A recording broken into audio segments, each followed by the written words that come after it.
For sculptor Seamus Furlong, time was the problem, and time turned out to be the solution. For years he had strained to reconcile the longing to pursue his art as a sculptor with the need to make a living, and of necessity, art took second billing.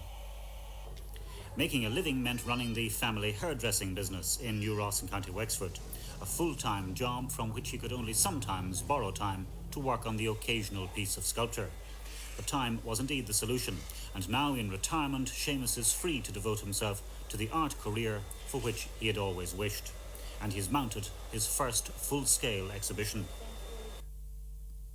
The fulfilment of an ambition which had glowed since he took up art classes as a youth, making his way 3 nights a week into Waterford, about 15 miles away, for a solid 25 years to take art classes, slowly chipping away in those early days at the attitude of a small rural community, which was that art was somehow for others. I got the feeling that they weren't interested in art as such, that it's something apart from the people. That's the way I got the feeling. But yet, no, they did appreciate art when they saw it art, but I don't think they appreciated art as much as they do today. Well, had they expected an artist to rise up in their midst, or was art something that came from elsewhere?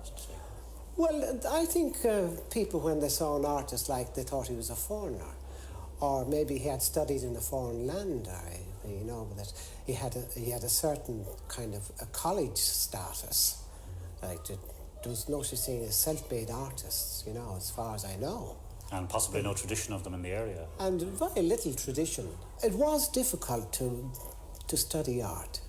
It was, because, you see, if you're good enough to get into the College of Art in Dublin and you submit your portfolio, and if you're good enough, well then you had the expense of going up and staying in Dublin and trying to, work it from there. And then after that, then there wasn't any great livelihood from it. Well, to a large extent, then, were you sort of a man apart because of your interest in art? I would say so, yes, I would say. But then I was fortunate, when I did get so interested in art, I was fortunate that my hairdressing could subsidise it for me.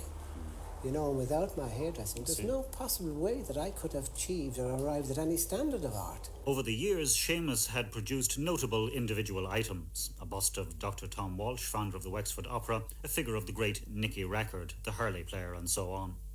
But only now in retirement was he free to execute enough works to be able to mount a full-scale exhibition, and that can be intimidating. But yes, you're taking a terrible gamble altogether. It's a big investment, and then what you're doing, you're producing your mind, you're producing your own thing. And, you're satisfying your instincts, actually, your artistic instincts, and you're producing it, and you're investing your money into it, and it might not come off.